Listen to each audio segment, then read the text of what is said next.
Hey guys, AshleyNicole here with the Write Club. This week's topics are getting through writer's block and concluding your story. So, writer's block. What is writer's block? Writer's block is a condition where an author cannot produce new work. People think that they have writer's block if they just can't come up with a story, and really that's not having passion for your topic. So how do you get through writer's block? How do you get your ideas on the paper? One of my recommendations is don't worry about the words being really big. Write like a 2-year-old.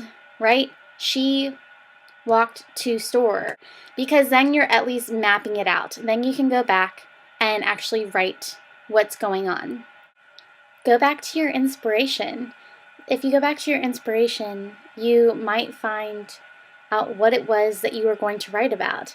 And then if you realize that this isn't really something you're passionate about, now you can change what your inspiration will be for your story. That's what I recommend for getting through writer's block. What actually causes writer's block? A lot of people think writer's block is caused by looking at their work and thinking that it's unreadable, that nobody will like this, that it's complete crap. And that's not actually what causes writer's block.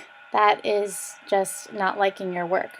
Writer's block is when you look at your work and you feel like you cannot meet the challenge, that you cannot write any better than you already have, because you like challenging yourself. When you can challenge yourself, then that's when you are your best writer, and that's when you can actually write because you are meeting up to the challenge. But when you can't meet the challenge, you can't write. Okay, so now that I've told you what writer's block is, how to get over it, and what actually causes it, we are going to talk about how to conclude your story. There are many ways to conclude your story. There are cliffhangers, you can wrap it up, sum it up, or destroy everything.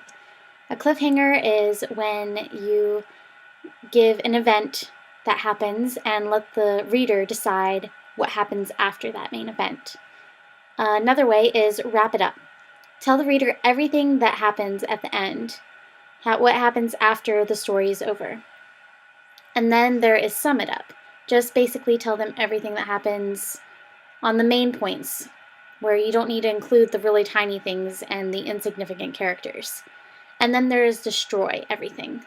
You can have a tsunami that wipes out the entire town and makes everything that just happened completely insignificant, or the earth swallows the sun, things like that. There are so many ways that you can conclude a story, and you don't have to know where your story is going to go. A lot of times your characters will tell that for you. Don't be afraid to finish your story. A lot of people have that problem. Your reader does not need to know everything that happens for the characters in a daily life. They can fill in the lines. It's okay. Just pick an event that is a good place to stop. A place that, if you were reading, you would think, okay, I can close this book now. And then you can have that be the end of your story.